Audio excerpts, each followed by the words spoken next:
Holy shit.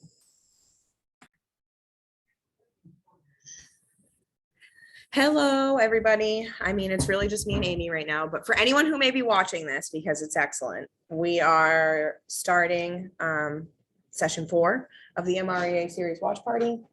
If you have any questions in the chat box, I will try my best to hop in periodically. I'll also, as usual, hop in when I feel like there's a point that needs to be further explored. So I will see y'all. Let's get this started. They may not be commenting on it, but it's still brand awareness and mind share. Yep. Thank you. You're doing it all right, though. Good job. Thanks. Absolutely. All right. I was putting that on. I don't think I did the link last time. So there it is. It's easy for you to click on that. That's for the 2 o'clock call in the chat section. All right, Laura, it is 8:32. We have so much content to go over in the next 43 minutes.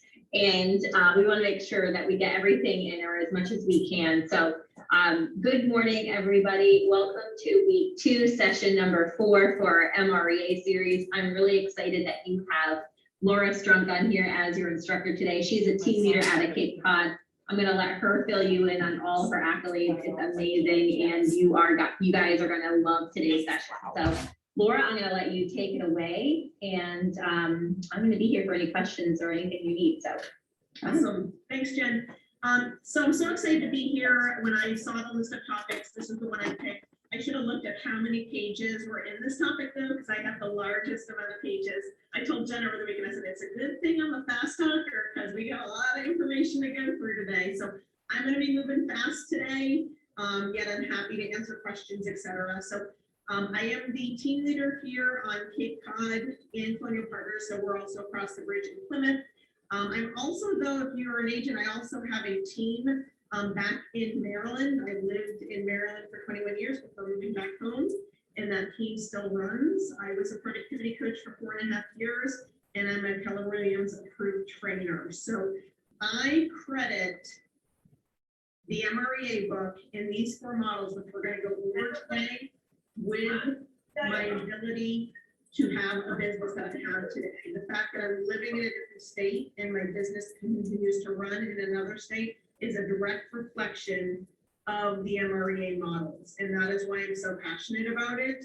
I can tell you, when I came to Keller Williams 10 years ago, I was a single agent, relatively successful, and yet I hit the ceiling of achievement. And I could not break it at my previous brokerage. I had plugged into that brokerage, used every tool that they had to help grow my business, and it just nothing was happening. And I had been talking to Keller Williams for about 2.5 years.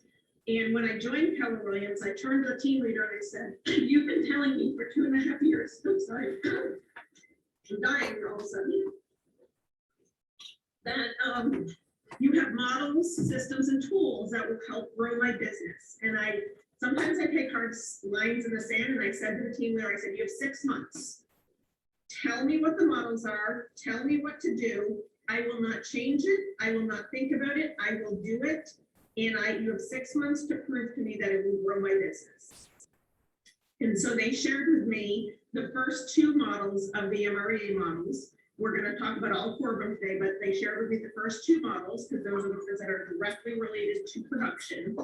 And I did exactly what I said I would do. I didn't change it. I didn't think about it. I just implemented it. And I ended up doing in my first quarter at Keller Williams the same amount of business I had done the whole previous year at my previous brokerage.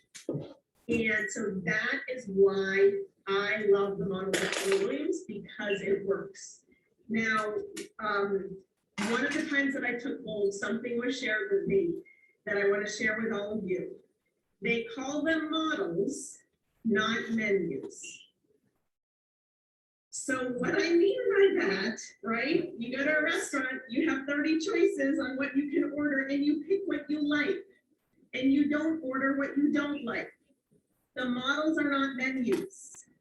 You cannot go through this and say, I like this part, but I don't like this part. I'll do this part of the model, and yet I won't do this part of the model. It won't work at the highest level. Okay, and so oftentimes when I coach agents and I say, yeah, I'm following the model, and I'm like, well, really? Are you really following the model, or are you following portions of the model? And typically, I just want to hop in here because there are parts I think that some people get scared off. Like, for instance, my big thing is I constantly hear feedback about cold calling. And Amy and I had a discussion yesterday about how I really hate the term cold calling. It's really not a cold call. You should always have a reason to be calling, whether it's circle prospecting, an open house. There's always conversations that can be had that just make it a little bit warmer and not so cold. So when she's talking about the models, she's not talking about like the way in which you lead gen. I just want to highlight that.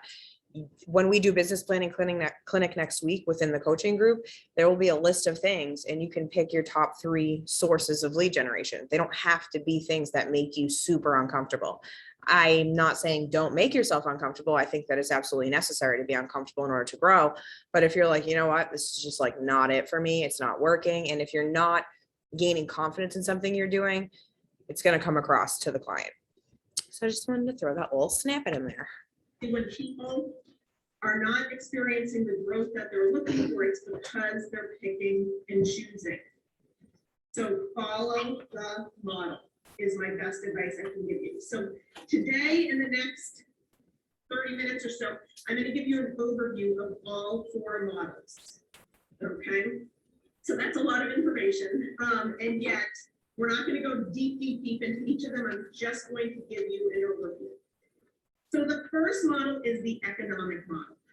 Okay, the economic model is near and dear to my heart because before I understood the economic model, I would go to work every day and I would lead generate every day. And yet every day I had to make a judgment based on how I was feeling, or I don't even know how I made the judgment of if I had done enough that day.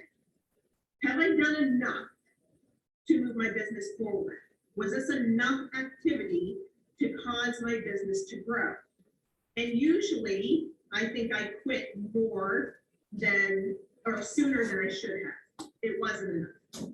What the economic model does is it helps you break down exactly what you need to do, how much you need to do of it in order to get the results that you want. Okay, it's very formulaic. Okay, it just gives such clarity. When I understood the economic model, I almost became, I explained, I almost became like Rain Man. You know how in the movie Rain Man, he just kept saying something over and over and over again and like couldn't get out of that thinking or that head. That is what I became when I understood the economic model.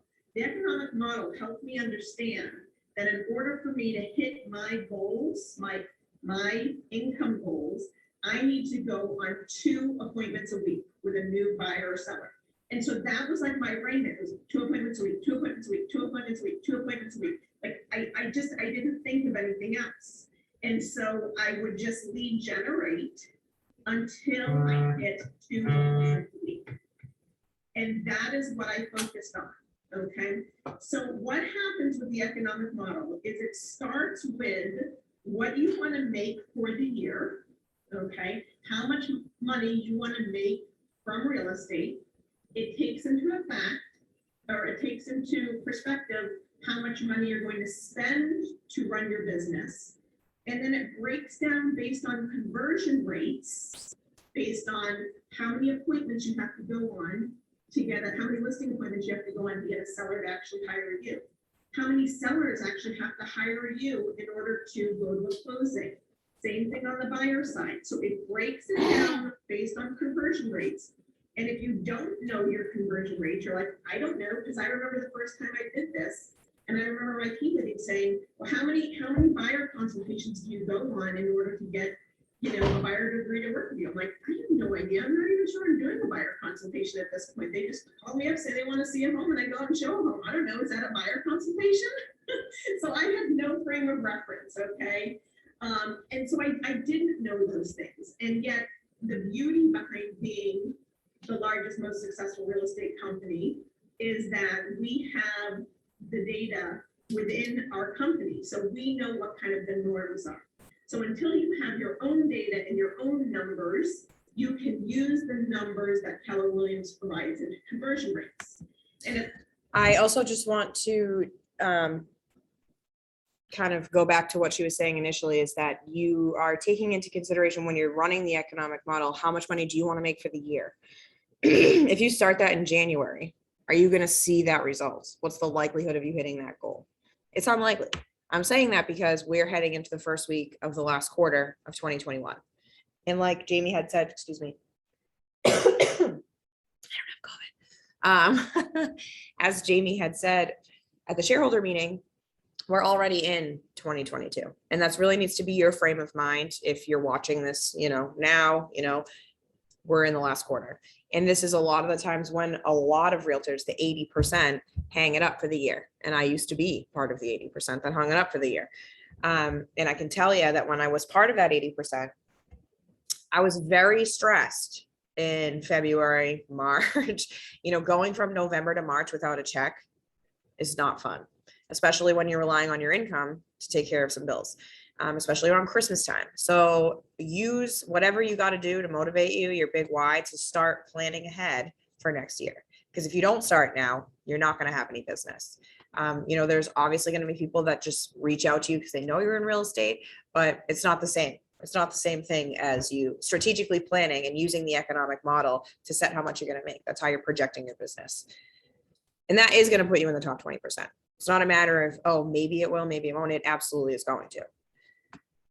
It literally takes down all of those factors, how much you want to make, all of those conversion rates, your average commission rate, your average sales price, and it breaks it down. So if you figure out how many appointments you need to go on with the new seller every week, and how many appointments you will go on with the buyers every week. And it provides that clarity to you, okay?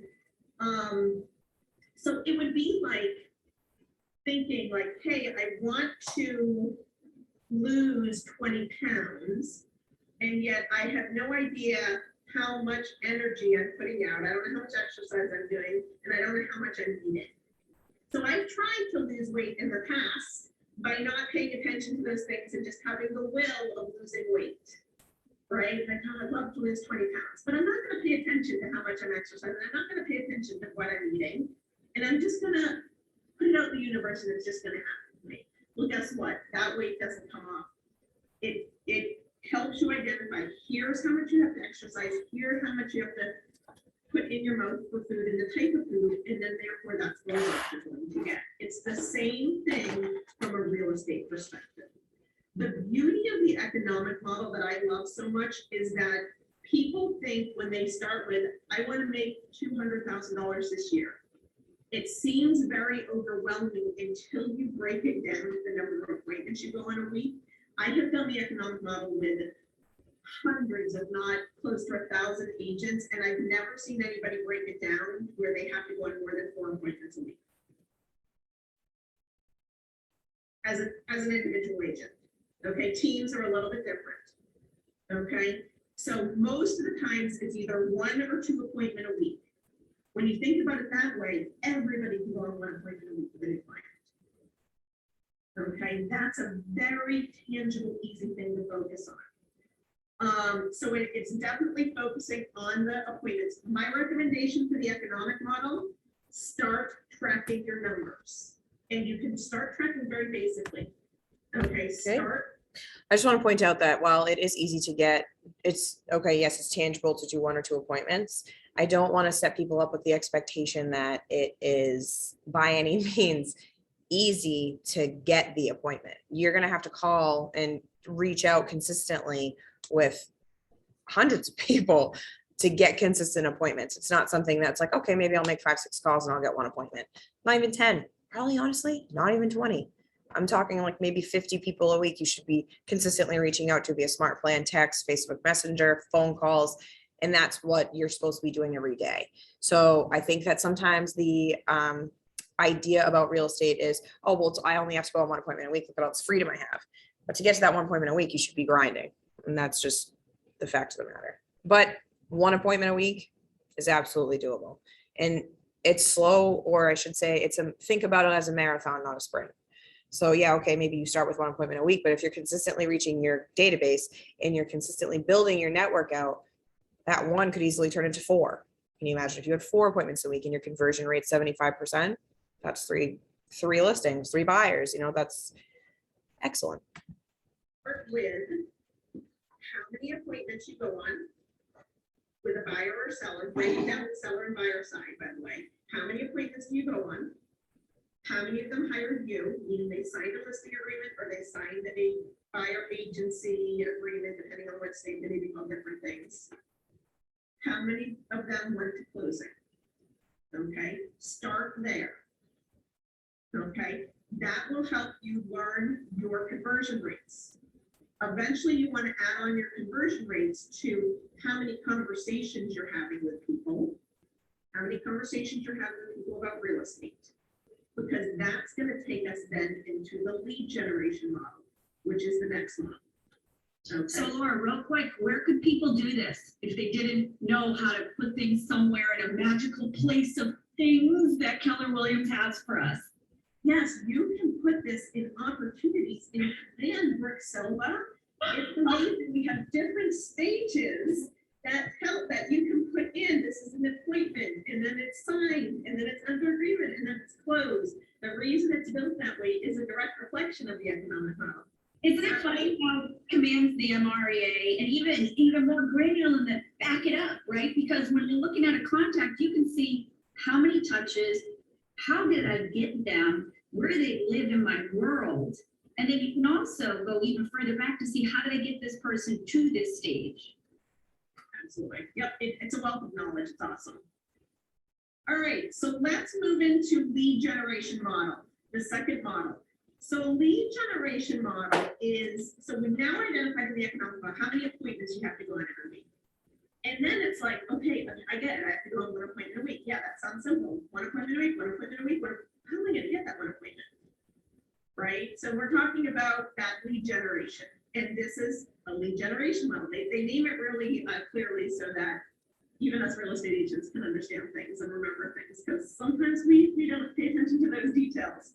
So here's the thing that I love about the lead generation model is it talks about lead generating in many different ways. And one of the things that I heard from Gary Keller at Mega Camp one year, I think it was Mega Camp, it was either Mega Camp or Masterminds, I just can't remember.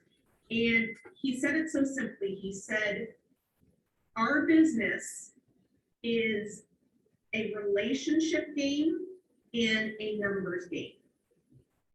Meaning it's all about the amount of people we have conversations with, and it's about building relationships.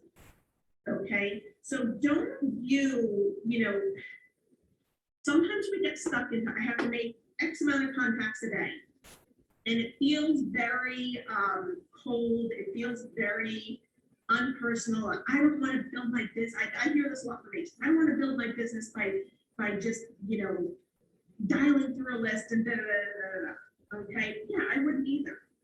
Focus on building the relationship. This is something we're even talking from the team leader perspective. We just had Jessica Fox-Wimmer on us, and she asked us to focus on whatever number your relationship is with a person. I just love what she just said, because I think that she's put into words something that I just haven't quite been able to verbalize, is that when I'm talking about relationship building, and when you are cold calling or warm calling, you are building a relationship with somebody. The more you reach out to them, the more they realize you're being sincere. So for instance, if I have an open house, I'm going to be circle prospecting the area.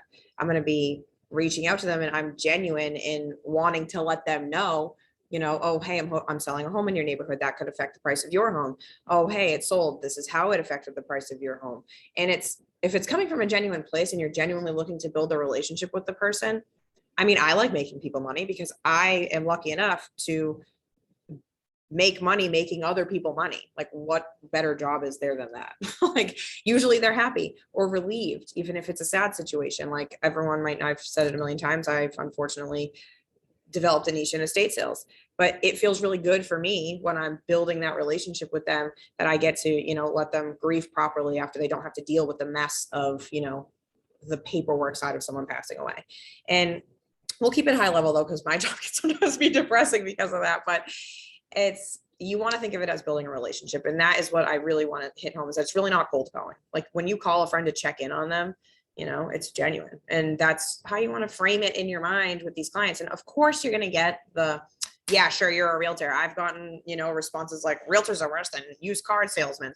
And that's okay. You can't get stuck on that, because you know what, when you continue to call that person and check in on them and say, hey, just wanted to let you know this home sold, just want to check in, how you doing?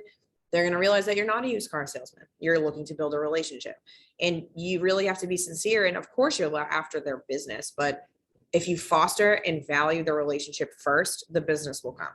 It's much better than being hyper aggressive. Of course, there are people that are hyper aggressive and just dial, hang up, dial, hang up, dial, hang up. But my style, and I think the general style of people who are successful, is because they're passionate about their job, and they're not passionate about the sale of a home. They're passionate about what it does for people. You're making the money, you're, freeing up, time for them, stress for them, because imagine selling your own home, for instance, for sale by owners. This is something they don't understand how much work it is. But I've had plenty of FSBOs call me, and I've sold their home for them once they understand, and, because I built a relationship with them. And I didn't, when they, rejected me the first time, I didn't make them feel weird about it, and I didn't feel weird about it. I just knew what they just don't understand, period. It's that simple. But I just love that point that she made.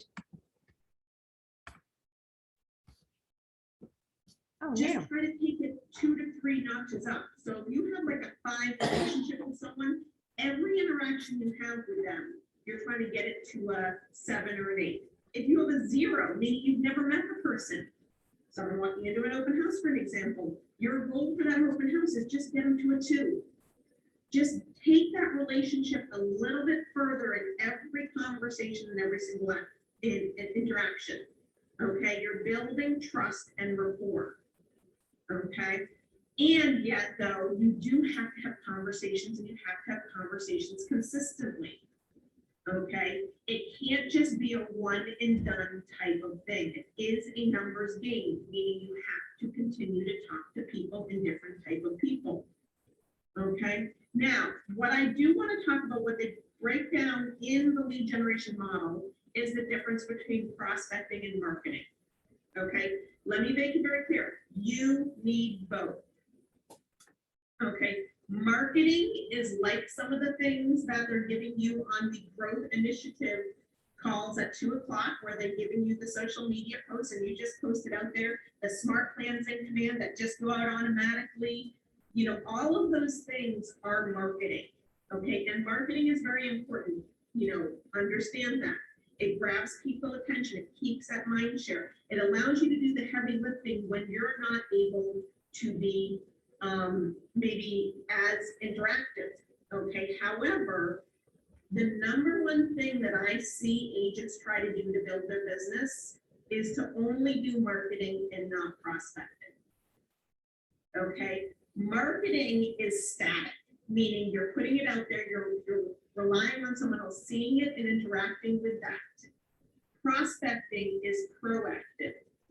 You are doing something that causes someone to respond. It's around the conversation. Okay, you have to have both. Here's the best example of why you need to have prospecting as part of your business. And I will say, honestly, take a reflection on yourself. And if you're not at the level of business that you are at, you're like, I do something every day to promote my business. How much of it is marketing and how much of it is prospecting? My gut is it's probably too heavy on marketing and not enough prospecting. This is the best example I can give you. I want you to imagine that when you guys all got on this call today, instead of talking about the 4 models, I said, hey, congratulations, everybody. I bought you all a brand new, shiny private jet. Each one of you have a jet. Brooke is so excited, right? It's blinged out. It looks exactly how you would want it. It's yours. You don't owe anything on it. It grabs your attention. It looks pretty. It's shiny. So it does have impact. And guess what, folks? So you don't have any jet fuel, and you can't get any jet fuel. So what are the chances of this beautiful jet ever taking off? Slim to none, and Slim has left the building, right? So you might be able to push it down the runway slightly with enough people, okay? But it's never gonna take off. Prospecting or lead generating, or if you don't like those words, talking to people about real estate is your jet fuel. Without conversations, that beautiful plane will never take off. Okay, you must have both. So in the lead generation model, they've basically broken down people into two different types of people. They break it down into more, but I'm going to focus on the two types of people, your Mets and your non-Mets. Okay, the best way that I can explain this, your Mets are, if you are walking down the street and they see you and you see them, they're like, oh my gosh, how are you? It's so good to see you. I missed you. Okay, they recognize you, you recognize them. You like, know, and trust one another. Okay, that is a Met. A non-Met is someone that you possibly have talked to before or interacted with before, or you want to talk to interact with them. However, you walk down the street, they walk down the street, and you look at each other and you don't even know what they look like. Like you don't recognize each other. Okay, so for example, an internet lead, okay, a command lead. They responded to an ad, you picked up the phone and called them and you had a conversation with them. Okay, they are a non-Met still. Okay, even though you had a conversation with them, because if you walk down the street and they walk down the street, they will not recognize you, will not recognize them. You're building that trust and rapport and connection.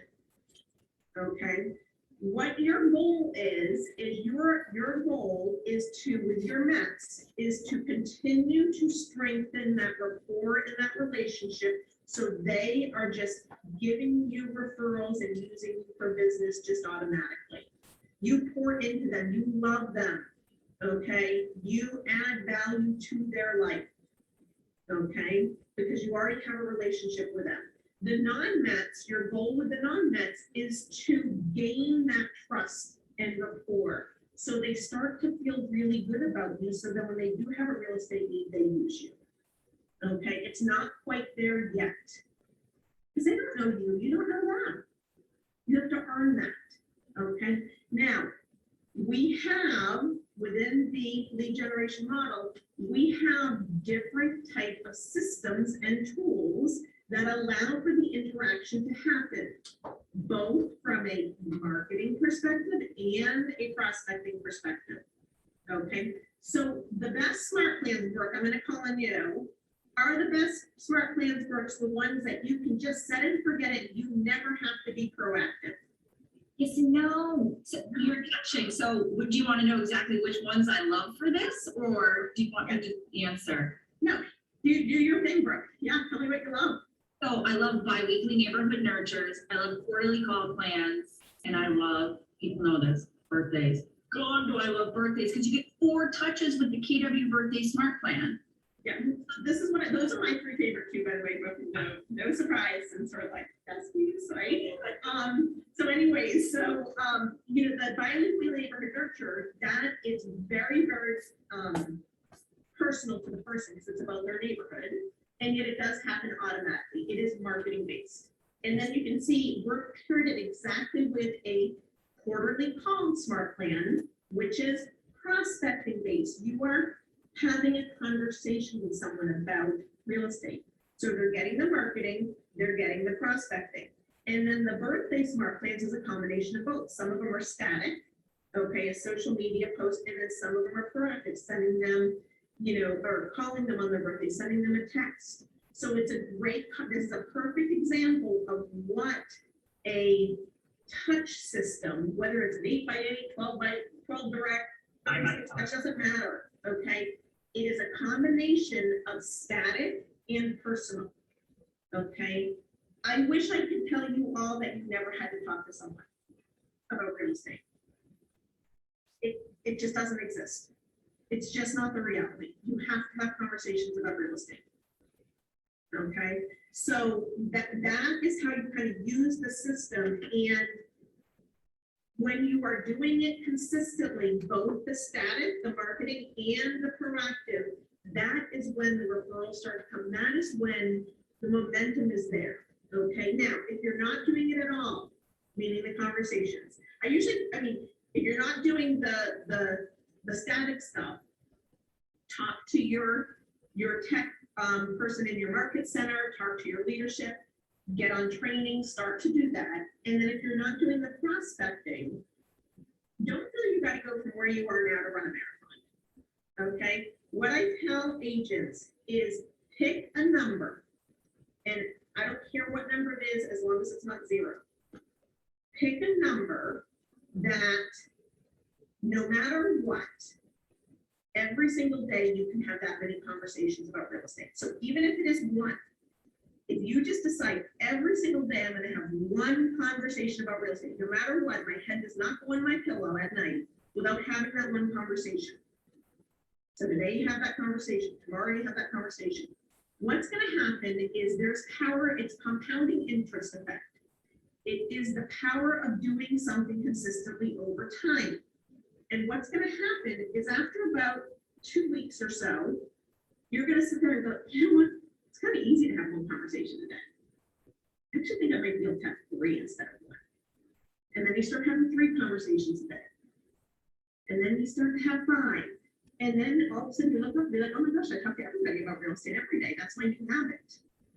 Okay, but don't feel it. If you're sitting on your couch,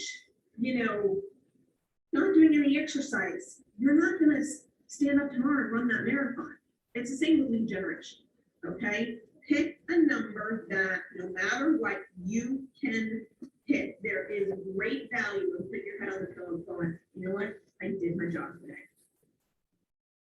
Good job. I like to just stop here because I think that, when I first got into real estate, I would be overly eager and be like, okay, well, maybe I'm going to call 25 people today. But in reality, how can I follow up consistently with 25 people in one day? So again, it goes back to being consistent with a reasonable number that works for you. Like what I could do when I first got into real estate, I absolutely can't do now because I have 2-year-olds. So my time has changed and my, what is reasonable for me has changed. So you want to be constantly evaluating that and understanding that if you overdo it, it's just going to set yourself up for disappointment. And if you do that, it's okay. You want to take into consideration that, everyone is failing forward here. You're going to have to fail in real estate to learn lessons. I've never learned a lesson from doing a great job ever. So it's usually when I screw something up or I think I could have done something better that I really have a lesson that sticks with me and I don't ever repeat the same mistake again. So I'm sure there are some of you that are watching this, or some, maybe both of you that are in here that might be like, yeah, I'm going to try and do 10 people and then 10 won't be manageable. So don't feel bad when you have to drop it to 5. It doesn't make you a worse agent. Honestly, it means that you're going to provide a better service. And that's what's most important. It's not the amount of people that you're providing this crazy service to right out the gate. It's a marathon. You want to be able to provide a great service so that you get the referral and you are doing good. Because I can tell you now, if you are going to go like a racehorse 1,000 miles an hour and you can, for whatever reason, are able to keep up with it, and then you can't hold up your end on the service end of things, long term, that's going to burn your business. So be realistic to a certain degree about what you can do, not about your goals and how much money you can make, but about what you can get done in one day. Yeah. I don't like to be realistic about my goals. Okay, and build from there from your confidence. All right, so we are now going, the last thing on the lead generation model is just a point, and you hear this a lot, as you all know, you want to focus your business on listings. The reason that is so important, and I know you guys talked about the triangle leads, listing leverage, and so I don't know how much you went into that already. However, listings brings additional clients at a higher level than buyers. Okay, because there is marketing pieces around listings. It's not like you're driving around town with a buyer in your car and there's a flag on top of your car saying, showing homes to this buyer. Okay, if we could figure that out, then maybe we could change the model. Okay, but But on a listing, there's a sign in the yard, there's web presence, there's all of that stuff. Okay, so, just remember that whole about what you focus on. I've mentioned this before because it was really kind of something that actually Jamie taught me like a year or two ago, that if you do a good way to generate more listings, and I always just try to plug it because I think it's like the best idea that she's ever given me, was a neighbors only open house. Because it is the best way to get in front of people who are potentially looking to sell their home. So if you just go door knock, call using pull directory, some sort of circle prospecting, send a mailer, do whatever you got to do, but let them know, hey, I'm going to be hosting a neighbors only open house, just so that everyone in the neighborhood can kind of see what the home looks like. If it's comparable to yours, please come by. Even if they don't have an interest in selling their home right away, there's a lot of nosy neighbors out there, and the number just might change their mind. I mean, if anyone in here owns property, you like it, but if you see your house is selling for a lot and it works with the stage of life that you're in, you might change your mind. So this is just something that I do best in condos, because it's just easier to door knock, to kind of get it out there. There's a bulletin somewhere, or like an HOA if they allow you to, because there's some sort of board that you can kind of pump the information out that way. You want to get creative with how you get the notice out there, but this is, again, to reinforce why listings will get you a lot farther than buyers. Buyers are, honestly, I feel, can be on the more rewarding side of things, because usually, especially a first-time home buyer, it's so exciting for them, but they are a lot of work. They teach you a lot because you're doing, I can tell you too, when you're a buyer's agent, you're doing a lot more work than a seller's agent, because you're not dealing with financing, you're not dealing with a lot of what comes with a buyer.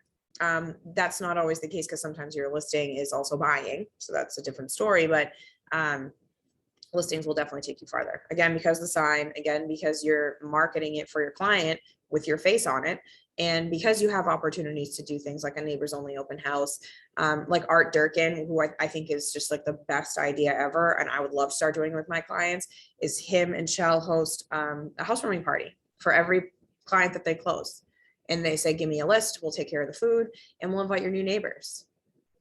And then they attend, and it's sponsored by Art Durkin, the Art of the Sale. Like, what a good idea. What a good idea, something simple. We have a woman in the coaching program. She's got 2 kids. She has a hard time coming in here sometimes. Oh, I should probably, no, I didn't get anything. I thought she might be on this call, but I don't think she is.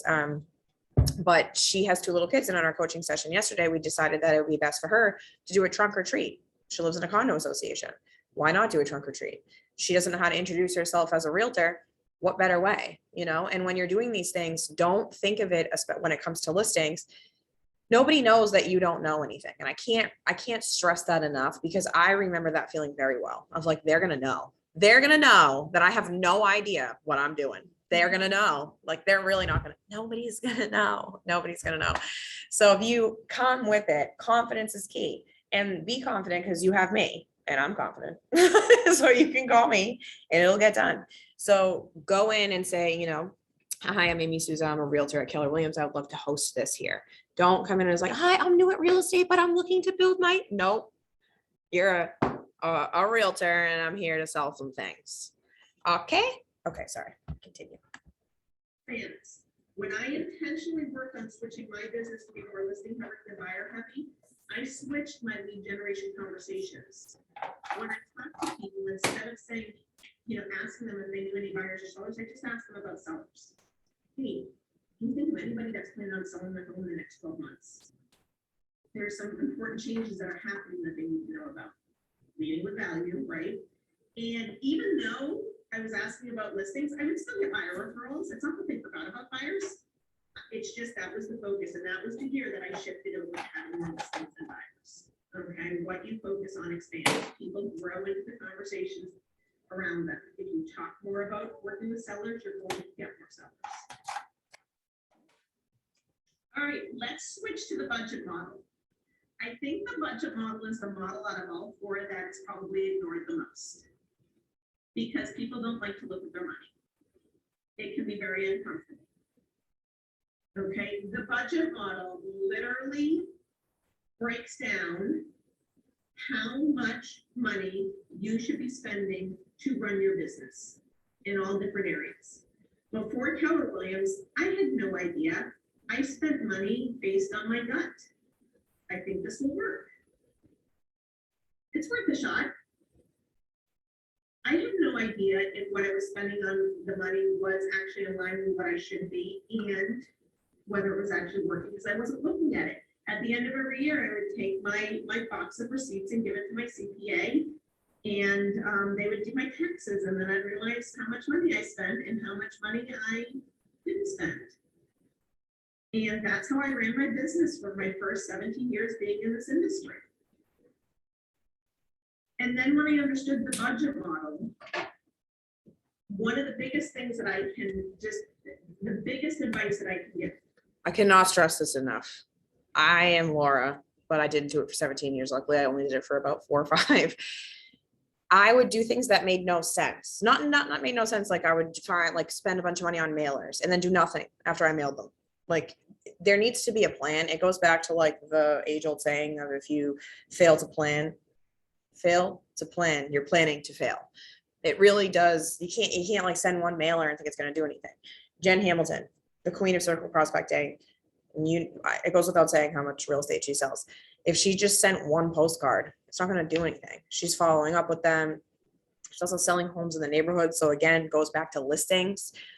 She's always, leading in listing contracts taken, listings sold.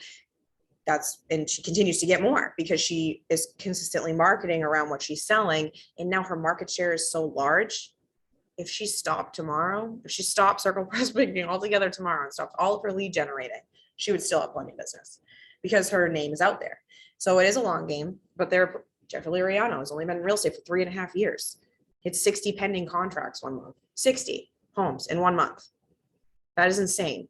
And it's because he's consistent and he has a plan because he knows, okay, it's a business. This is why I'm consistently pushing in your guys' head that you own a business. I'm not just saying it to make you feel good. It's not like a sales pitch. It's the reality of it. Keller Williams you're spending money to be here. You're spending money to get this training to invest in your business. You're spending money on mailers and you want to be keeping track of that and what's working. That's why I work so hard in the coaching program to make sure that what you're paying for is valuable to you because it's a cost to your business.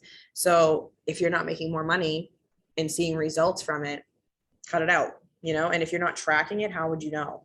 So this is why this is very important. And it's not the fun, glamorous part of real estate that everyone likes, but it's how you get to that point. So. Yeah. Okay. Because it's hard to sometimes you get into the weeds around the money. Just look at your money frequently. And what I mean by that, I'm not saying like take out your dollar bills and stare at them. I mean, that can be fun too. However, just start with a simple spreadsheet. Here's how much money is coming in every month. Here's what I spent the money on this month. Just 2 columns. And look at that at least once a month, if not every week. The more you start paying attention to what's coming in and what's going out, the better financial decisions you're going to make. By the way, this is not just true on your business money, this is true on your personal money. Okay, so, I understand there's been many years and many times in my life that I was in financial pain that I didn't look at it because I didn't want to see it because I was afraid I was going to have a mental breakdown. Okay, I get it. And even when I was still in that financial place, when I started looking at it on a weekly basis, that is when things turned around. Okay, that is when I made decisions not to spend money and instead was paying down my significant credit card debt from real estate. Okay, even though I didn't like to see how much debt I had accumulated at that point in time in my business, it was important because I was starting to chip it down. Okay, because I was realizing I was just spending money for spending. It is the whole idea of lead with revenue. I will tell you the number one financial mistake that I see most real estate agents make is they are presented with an idea that will help them grow their business. And they will say this, well, it only costs $4,000 a year. If I just get one sale from that, whatever, product, service, lead generation thing, if I just get one sale, it will cover it for the year. Okay, the problem with that is the purpose of any business is to make a profit. So you should not be spending money with the hope of just covering the expenses. And that ends up what's happening. And so, yes, you might get that one sale that would cover that expense. And yet, that's not the purpose of a business. It's to get profit. Okay, so lead with revenue. Okay, so bring the revenue in and then spend it versus spending it to get the revenue. Yeah, one of the other things is play red light, green light. I will tell you what, one of my best reasons why I love COVID, and I know that's a strange comment, and there's many horrible things that came out of COVID and I hate it, and yet there are a couple of gifts that we got out of COVID. One of them is many agents for the first time in their life, in their real estate career, took a look at what they were spending and they cut expenses when COVID first hit. In that first month, 2 months, when we all didn't understand what is the impact of COVID going to be on real estate, are we going to actually ever get sell a home again in our life? People were cutting. I was coaching our agents in our market center, and agents were saying, I cut 40% of my expenses, and they hadn't gone back to spending that money. So it was a great trimming exercise. You should be doing that every quarter. You should be trimming like there's a global pandemic about to come every single quarter. Okay, and then stick to your budget. When you start to look at it every single month, you will know that there is seasonality impacts for your business. Like I can tell you every like February, that's my month that I'm looking at like my expenses and the things that have come in, and it doesn't look the way I want it to look. And yet because I've tracked my numbers for 10 years, I know from seasonality that it does work itself out. So like my assistant has taught me off the ledge in February, being like, no, remember, this is the trend that we see every year. It's in line with that trend. Okay. It literally breaks down how much you should be spending on salaries, lead generation, technology, supplies, every piece of it. Okay. So the budget model is a great one. This is when you start to focus on the budget model, you are becoming a business owner. That is your first step to becoming a business owner. Okay. It's because you understand your money. Business owners understand their money. People who are just doing a job don't understand about profitability. Okay, so, that's how you become a business owner. The last model is the organizational model. Okay, and so the organizational model is building your organization. Okay, it really talks about who you should be hiring, how you should be hiring, what that should look like. However, I like to take a step back because there is a first form of leverage before there is a living, breathing person. Your first and most important form of leverage are systems and tools. Okay, I'll just break it down really simply for you. Before I was treating my business as a business, and I was an individual agent for Keller Williams, a seller would say that they wanted to sell their home, and then I would have to scramble to put together all my materials to go out and to meet with them. Okay. When I started to understand about systems, I had my policy still on my team is at any single time there has to be on our shelves 10 listing appointment packets and 10 buyer consultation packets. So that if Jen Bobby calls me today and says, Laura, we want to sell our home, come on over at 11 o'clock today, I can grab that folder, throw in the comps, and I can go and get that listing signed. You took our class on Friday. You saw how long that took. And that was like a fraction of what you would normally do. Because then, like I always say, if you're as a new agent, have your comps reviewed, make sure they make sense. This is why it's so important to build in those systems early. Again, me and Laura Strong have a very similar path. I used to not do that. And now I'm hiring a VA and I'm paying for it now because I have like half systems because I started late. And where I naturally when your business is a tidal wave, which I'm thankful for, and you don't have systems and you're trying to build the systems at the same time, it takes longer than now. You guys, you might be like, oh, I don't have any business, I haven't sold a home. Well, build your systems and start lead generating. And then when you have a lead that's hot and you're going to sell the home, you're ready to go. and your standard is better. And that fear of them saying, oh, she doesn't know what she's doing. I can tell you right now that if you come prepared, like a business owner, and like, okay, this is my selling packet. I've prepared this for the last, 12 weeks with Sarah. I'm ready to go. I can tell you that they're right automatically like, oh, she's professional. She knows what she's doing. And that's really what you want from them. You want them to trust you enough to give them, give me your stuff. I'm going to handle this for you. This is why you're paying me. And if they don't trust you, they won't give it to you. And systems are a part of building that trust. Again, this model, the org chart model, is when you're ready to hire somebody. And when I first got into real estate, the idea of like, oh, I might have an assistant someday, or this, it didn't even enter my mind, because I didn't really, I wasn't at Keller Williams, and I'm not drinking the Keller Williams Kool-Aid. I didn't read the MREA book right away, even though I worked at a different brokerage and my dad was shoving it down my throat. And so it's just important that you put the systems together early, because now I am hiring somebody and I'm having to hand them my half systems, and they're like, what is this? And so they, instead of just getting right to work for me, they're having to help me finish out those systems, perfect those systems, and then go. Whereas, Amy, you'll be set up, you'll have systems in place. And then when you hire somebody, they might want to improve them, but it will be a lot easier for you to hand over and say, this is what I do for my sellers. This is what I do for my buyers. It's written, it's documented. Here you go. I'm going to go lead gen. That's what you want to have. And again, it goes back to thinking of yourself as a business owner. And it might be hard to frame it in that mindset, because I think a lot of people have this connotation of people in sales feeling like they're too big for their britches, but those people don't know what you're spending on your business. Those people don't know that you go months and months and months without getting paid when you first get into this, that you pay to be a part of a board. You are a business owner.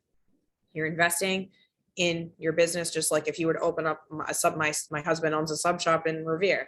They own the building, but they pay for the deli cases, they pay for the product, where it's no different than what we're doing. It's absolutely no different. Play. That is a system. That is leverage, because it allows me to be more efficient. It allows me to get more done in my day because I have a system around something. And I'm just using that as an example. Command is a great way for systems. It's what Command is built on. Okay, so I just want to talk about that before we go into the people. However, the organization model does talk about the people and hiring for your business. Ultimately, there becomes a ceiling of achievement that one individual agent can't do anymore because they don't have enough time. They have too many leads for the amount of time that they have when they have the best systems. So, hiring that administrative help is the first form of leverage, okay, versus hiring a buyer's agent, okay? Make sure you're hiring admin help first, okay? So they're doing all the 80% while you're doing the 20%, interacting with the clients, lead generating, servicing them, okay? There is a whole system within Keller Williams around how to hire right, how to find talent, and the steps you can take. If you're looking to hire, or you're already in the process of hiring people, please make sure you take career visioning multiple times and follow the model. Okay, I'm going to go back to, it's not a menu. I find it fascinating when I meet with my own agents on my market center and they say, we're hiring someone. I say, great, did you take career visioning? Yes, I did. Okay, great. Are you following the career visioning process? And I say, yeah, we KPA'd them. Okay, great. That's 10% of the model.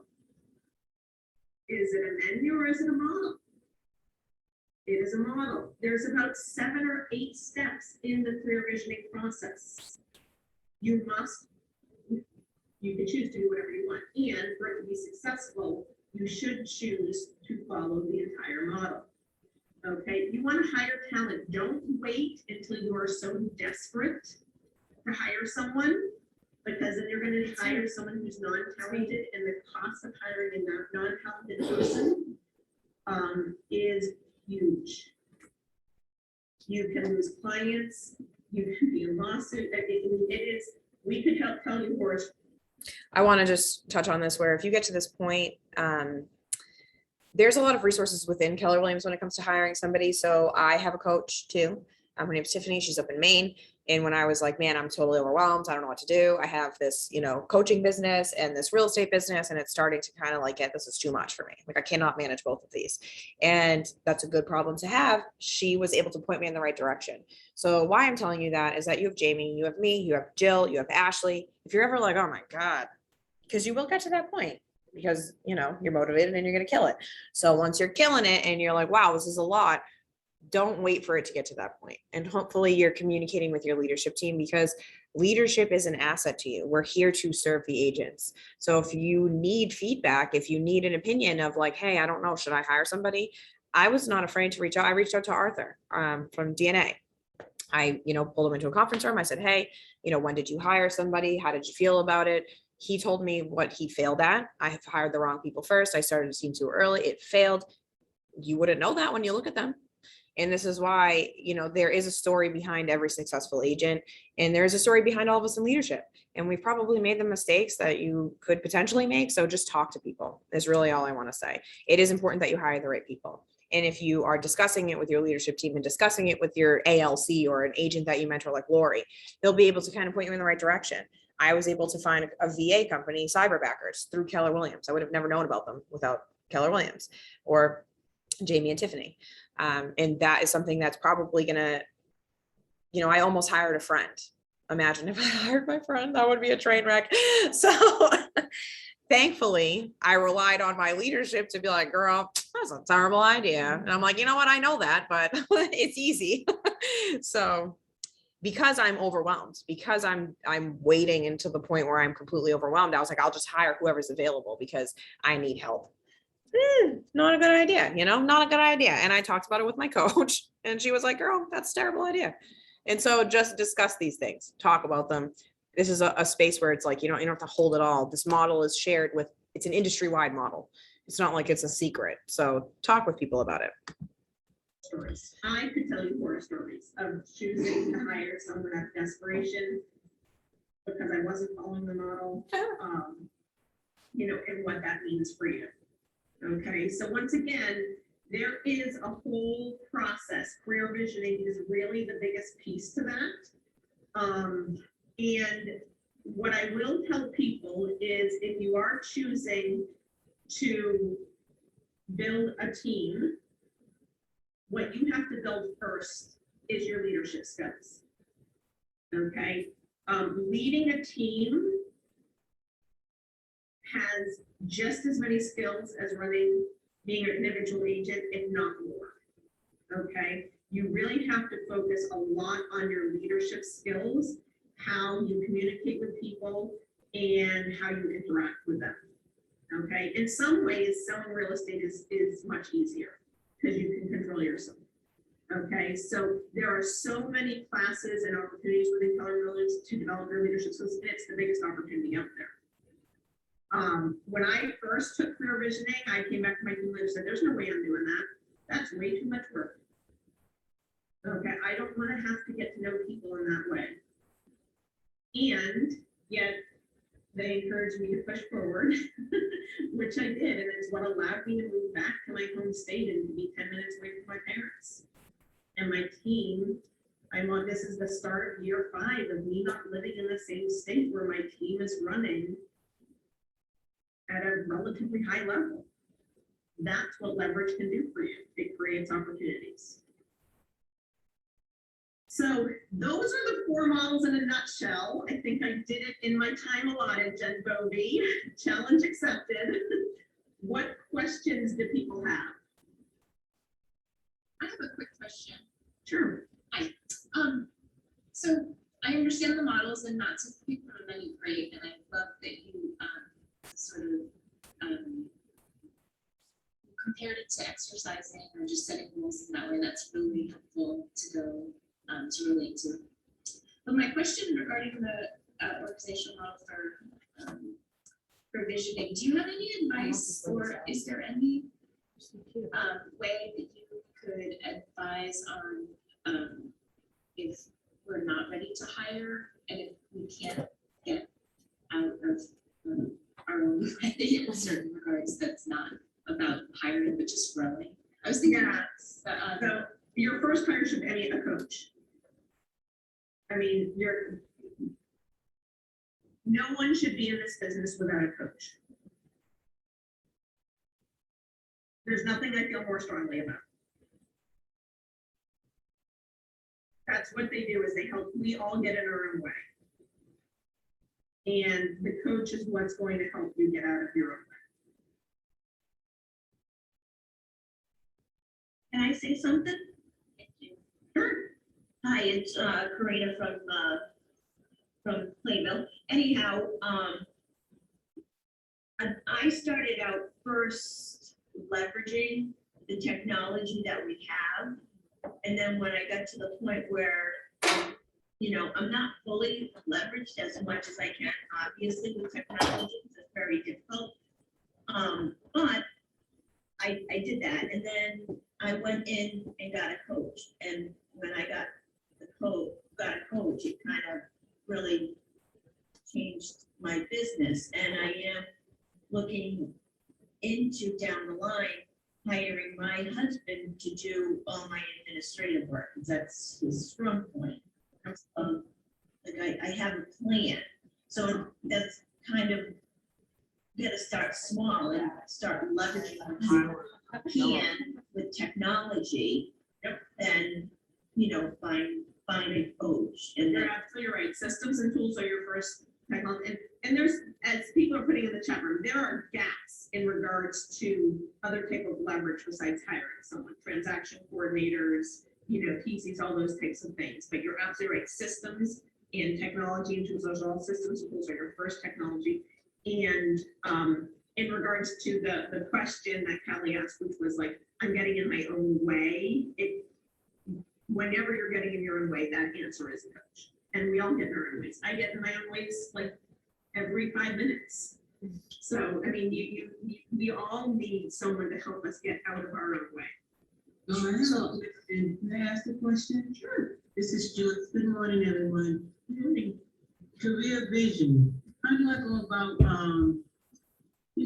attending a class? Is there something at our office that they offer us, or? Sometimes market centers will bring it in. There's a lot of career visioning classes that are happening virtual right now. So I just took career visioning a couple months ago with Brad Knowles. He does it pretty consistently. There's a handful of, Jen, what would be the best way for them to find all the career visioning? Is that on Connect? Yeah, absolutely. So I would look on Connect first or talk to your market center leadership, because they're either having it come in, the region either having it come in, or Brian is teaching it. One of those three things will absolutely happen. So Melissa just put Brian Knowles is having it in. I wanted to stop here just to see, as much as I love hearing their ahas and takeaways, I'd like to know what you kind of pulled from this and what you think you'll take away for your business in the stage that it's in. Amy, I'm putting you in the hot seat. I kind of said this earlier, but I really like it's a model, not a menu. Yes. I think I'm gonna struggle with that, because a lot of this stuff, I'm like, it's definitely not in my comfort zone. Yes, all of it is out. I don't have, a lot of the people in my command are, like, I only have like their Facebook Messenger, like, I don't Yeah. have other contact for them. So doing like all the different touches and stuff, I mean, I guess I can kind of add birthdays in and message them like a week before their birthday that's coming up or whatever. Well, that's why that's why it's not a menu, because as much as your database is now, maybe just people that you only have Facebook stuff for, but when you reach out to them on Facebook, ask them for their phone number, ask them for their email, ask them for their address, and continue to build out when you host the open house on Sunday for Jen. Yeah. If you can get some information, even if it's just a cold directory, just pull the neighborhood and put it in your database, put them on a smart plan, knock on their doors. If they answer, great. If they don't, leave a door knocker back and follow up with the people that you had a two-way conversation with that you think will benefit from it. Again, depending on the situation you're in, if you can't invest into your business, you're a business owner. So take the time to maybe make some postcards. Once you find, hey Jen, how'd it go? Did it go under agreement? Yep, it did. Do you mind if I send some mailers? No. She's gonna send mailers too, I can guarantee it. But you send them too. And if they saw you at the open house, they'll go, oh, I remember, I went to that open house. I was being a nosy neighbor, And again, maybe when you host your next open house, when you have the time, host a neighbors only open house. Ask whoever you're hosting it for. If it's not your own listing. Hey, would you mind if I door knocked the neighborhood and had a neighbors only open house? Would you be okay with it? If they're not, they're not, but it's just what it is. neighbors only open house, that sounds like such a great idea. How far in advance should that be prior to the listing going on? Is it while the listing is on MLS with an open house in mind? Coming like So within with a this, week, so like- you could send like a coming soon. You Okay. know it's coming. You could send a coming soon mailer. Hey, this is coming soon. We're gonna be hosting an open house on Sunday. It's gonna be for 3 hours. The first hour is neighbors only. Obviously, put the Okay. stuff in there. And then afterwards, you know, if they stay and talk with you, great, wonderful. Maybe they're like, hey, would you mind after the open house coming by my house? No, no problem at all. You know, so these are all things that, and it's not, you have to realize that disappointment and rejection are part of this job. And you cannot get hung up on it because there is a solid chance that you try to host a neighbor's open house and no one comes. And that's okay. That's fine. You put it out there as a service and ultimately you have to remind yourself, yeah, okay, they didn't come, but you know what? I just provided a great service for this seller and they saw what I did. And they might remember that when they recommend, when they talk about, you know, when they sold their home, what their experience was like. That's usually how people get realtors, is people talking. That's why it's so important to, these are also, while they are tactics for lead generating, you always want to think, is this providing an excellent service for my client? Because if it's providing an excellent service for your client, you're getting lead gen in both directions. You're getting lead gen just from word of mouth and you're getting lead gen because you're actively pursuing business. So that's how I would do it. I would do like a coming soon postcard. If you want, I like door knocking. I'm huge on agent safety though, probably because I watch too much Forensic Files. And when you hear about the realtor, but it's really not, hey, it's really not a, there are people that are hurt every year, if not killed. So when you're doing that kind of stuff, and I'm on Zoom, it's gonna be a super downer, but when you are doing door knocking and things like that, you just want to keep that in mind that, you know, not everyone is sane. And like sometimes that's why I pair up with a lender a lot of the time. That's another way to build your affiliate network. If you reach out to a lender and say, you know, hey, I want to host an open house, would you like to come? They're gonna be more than happy to come. You're never gonna get a lender that's like, I'll try and fit it in. And they're gonna be like, oh my God, yeah, thank you so much. And you know what? They're probably gonna email you the next, you know, probably thank you so much for including me. If you have any more, please let me know. They wanna be there. They wanna do the stuff. I know that Matt McDonald at Premier Lending, his office provides media for free for realtors that use their services and refer their business. So if you host an open house with Matt and you plan it ahead of time, Matt will bring a camera crew and take a video of the home and edit it and you'll have it. You know, it's free media. And this is all free leverage to like start with your organization. You don't need to be this like, you know, L'Oreal team or DNA to be participating in the org model. There's ways to do that. First one I would say would be a transaction coordinator. I do not like new agents having transaction coordinators right away because I always like to share, Amy said it a million times, but I had a transaction coordinator, Christine, she had a baby and she chose to stay home. And, you know, if I didn't know how to do with my job, essentially, I would be screwed. So I try to just reiterate that once you get, like we do the first 4 transactions for a reason.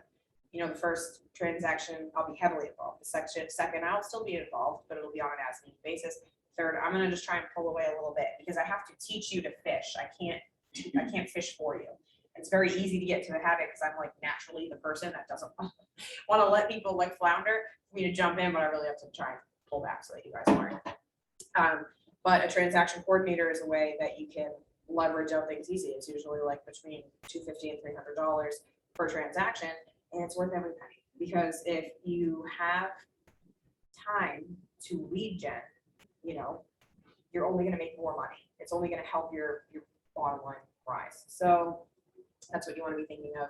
Don't do it right away though, because you don't want to get to the habit of relying on other people to know how to do your job. And ultimately, it's on you. So while the transaction coordinator is doing this stuff, you should be reviewing it. You know, there's never a time where Christine would do something that I didn't look at, or she would a lot of the time wait for me to take a look at it and then do it. Christine was also like, she's so good. She was a capping agent, a really successful capping agent, and just didn't like real estate it's very emotionally draining. So she didn't like that part. The fires, the up and the down, it's a stressful job. She didn't like it. So she went into transaction coordinating, and that I'd like to bring that up too, because I don't ever like people to feel like, okay, this isn't working for me. I just wasted all my time and money.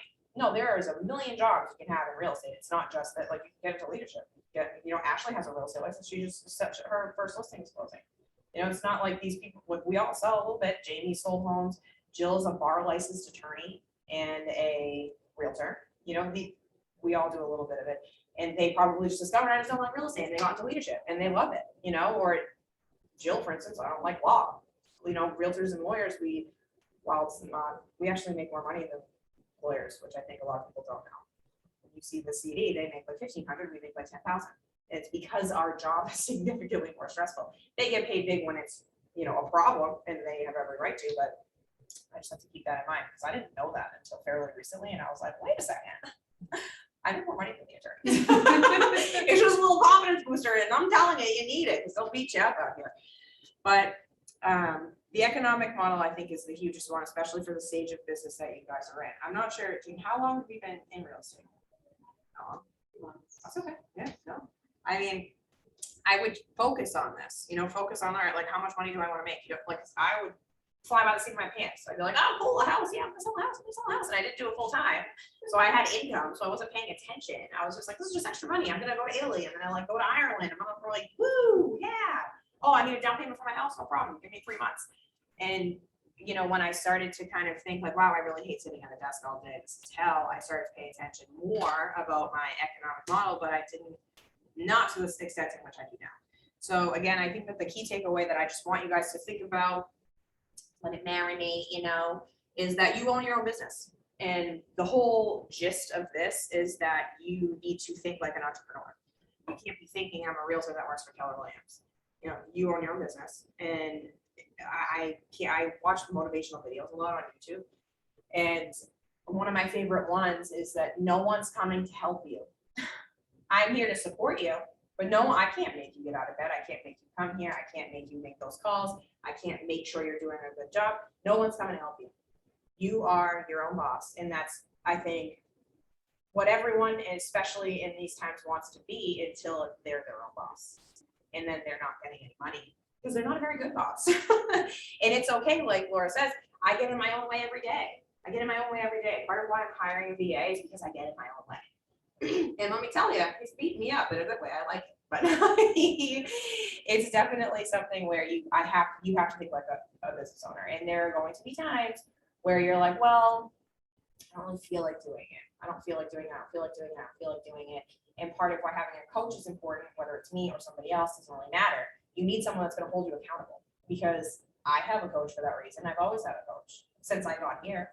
I had Sarah Herda, and then now I have Tiffany. And so I've always had a coach. And I can tell you the difference in my business is massive, because it's like, why reinvent the wheel? And I really feel like here we're able to share ideas freely. And I can tell you for my own personal experience, it's not like that at other brokerages. And I'm not doing that to go, you're gonna do whatever you gotta do. You're a business owner. You move your business wherever you want to move it. But from my own experience, and from people who, I had friends that got our real estate licenses at the same time, and we all thought we were going to be these balling realtors super fast. I was lucky enough, and I am privileged in the sense that both my parents were in real estate. So I was able to rely on them, and I already knew what I had to do. I knew what I was getting myself into because I watched them do it. Whereas other people were like, oh, I have no one to help me, and like I'm in my office and I'm asking for help, and realtors are too busy. They don't have time, and like, yeah, maybe your leadership will help a little bit, but Dave Jenks, who just recently passed away, I watched his memorial video, and one of the things that stuck out most to me, mostly about this book, because really this company is built around this book, is that Keller Williams is a training and technology company disguised as a real estate brokerage. It really is. The training and stuff that you get here is not, it's not like this everywhere else. It's really not. I never took a single class when I was at my last brokerage. I never knew if any classes were going on. It wasn't like this. I did have a different experience because I have my family, but it just wasn't the same. So take these models, we're fortunate enough to be here where these models were developed. And that's why it's, kind of in your face all day, every day. And sometimes people think of that as, oh, this is like a cult. And it's like, you're sipping the Kool-Aid. It's really not. This is an industry standard thing. It's like, if you're a ball and realtor, whether you're at Century 21 or, Remax or Coldwell Banker, I can guarantee they're using these models. My dad and my stepmom both are realtors at Lair. They're brokers over there, and they made me read the. I resisted because I was 23. They were like the first. They were like, you need to read this book. You need to read this book. You need to read this book. Make sure you're reading this book. Have you read the book? Yeah, Dad. Sure, I read the book.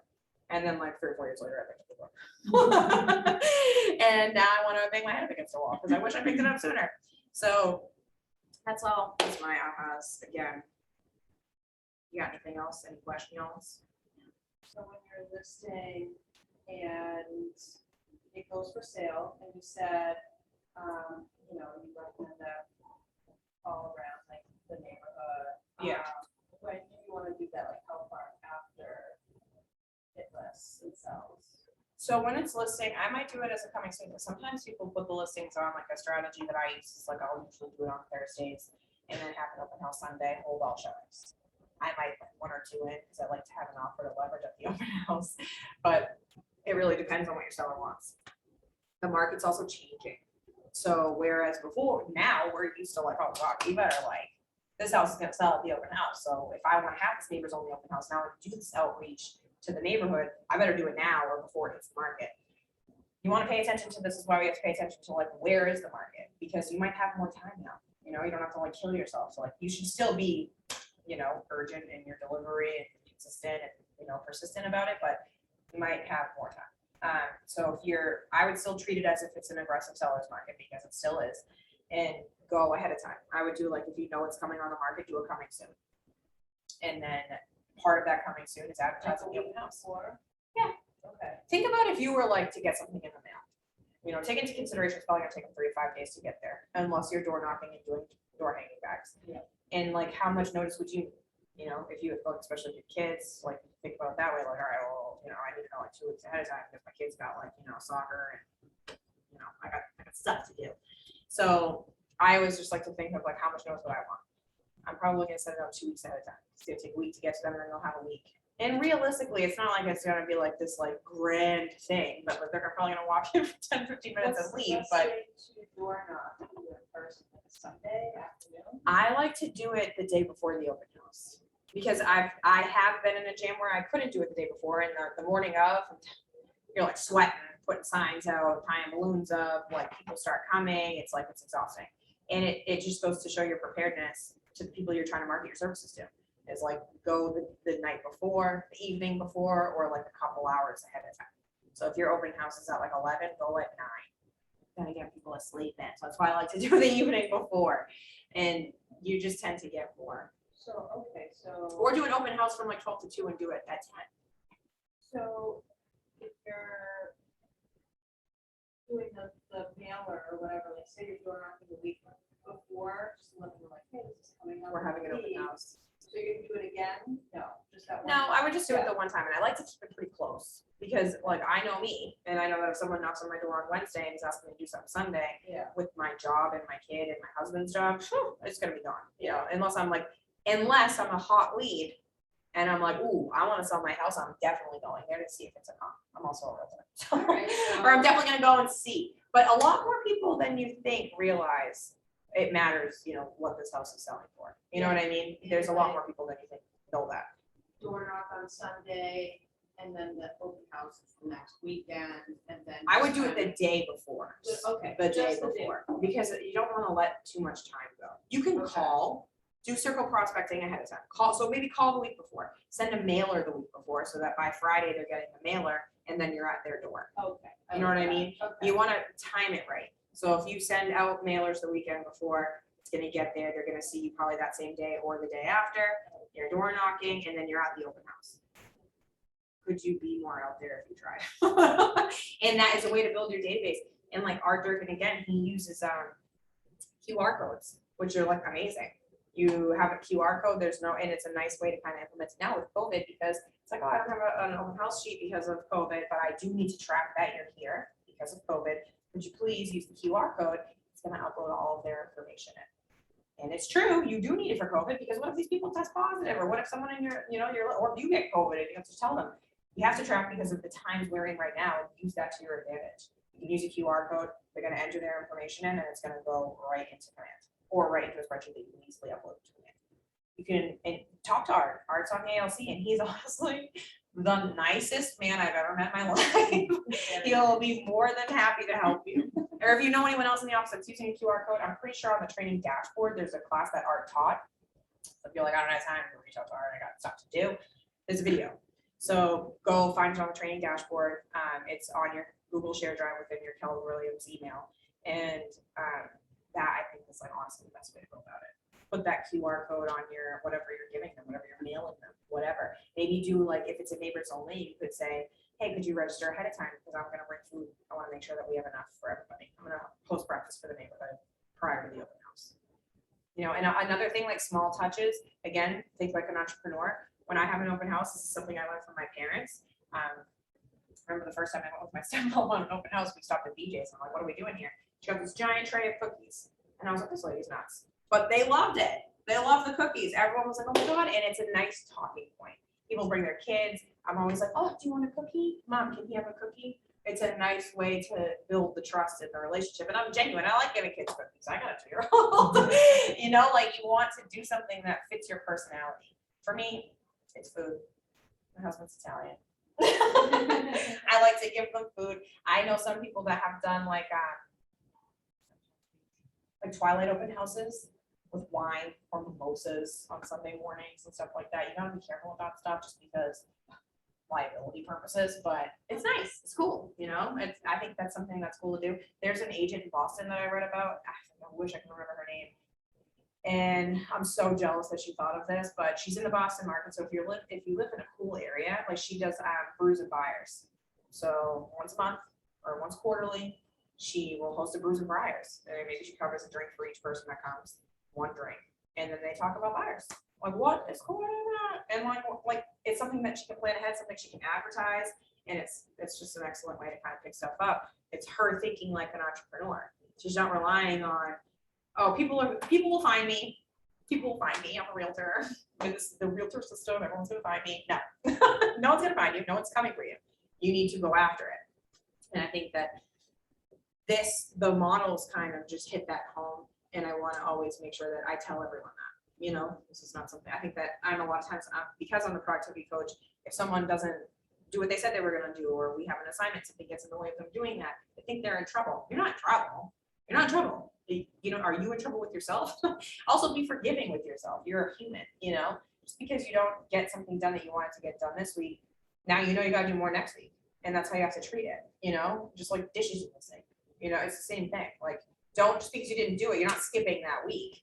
You're gonna do it, you know. Just because you didn't do the dishes yesterday, you're not gonna leave the dirty ones there and only do the ones you did today. You have to do the work. You have to get it done. So, think like an entrepreneur. Use the models. We do shove this book down your throat. I do understand. I get a lot of feedback that, not a lot, some feedback that it's like, oh, this is culty. It's not culty. It's the industry. This is the industry in a book. It's not specific to Keller Williams. We're just lucky enough to work for the guy who wrote it. That's it. But yeah, mail, door knock, open house. And once it sells, do you just call like within a week of it selling to let the neighbors know? So that yeah, it's once it's under agreement, you have, I mean, you also have to think that like, you're not the only one targeting these people. So you have to think, you're not like just the only person that's just stumbled upon this neighborhood. There are people that are, and especially if you're hosting an open house, I can guarantee that the person that owns that listing, that's their listing, they're marketing to that neighborhood too. So you're competing. So that's really where the urgency comes into play. You want to be paying attention to it, and you want to make sure, okay, I'm sending a mailer, and I'm going to map out some time, you know, a couple of days after it goes under agreement to call some people and let them know, hey, I just want to let you know this one under agreement. And maybe you door knock again. Maybe you go out and just put mailers out. Hey, you know, great, I just went under agreement. I wanted to let you know. And sometimes they'll ask what we're under agreement for. You have to be careful because you really shouldn't tell them if you know. You won't know because no agent's going to tell you. Because if the transaction falls apart, it's best that no one else knows what we're under agreement for. So if you do it that way, you will absolutely see results. You're not going to see results the first go around. You might, but if you don't, it doesn't mean it's not working. It just takes time and consistency. What if you have somewhat of a relationship with the neighborhood that you would be doing that to? Do you think that would be pretty successful? I think it would be helpful for sure. Like Ashley grew up in a neighborhood and she, again, is, you know, sells homes too. and she's putting out a mailer that's like, hey, it's me, Ashley. They know her. She grew up in the neighborhood. I'm a realtor now.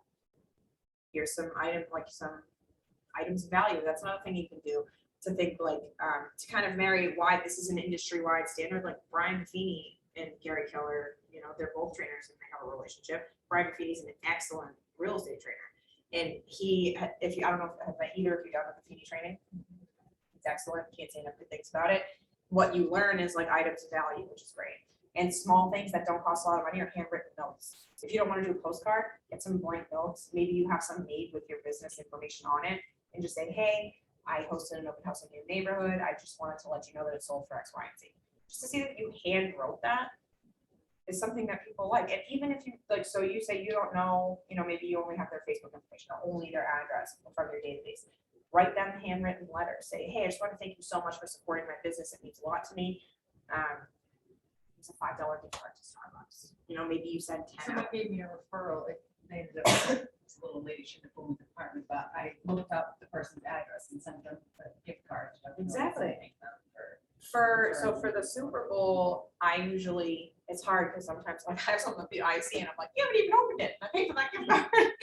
But sometimes I will send out during the Super Bowl. I pay attention to what's going on around me. I'm like an event person. I always have been. I like to throw parties. I'd like to throw little get-togethers. Like Halloween comes, I throw little kid Halloween parties. I just love that stuff.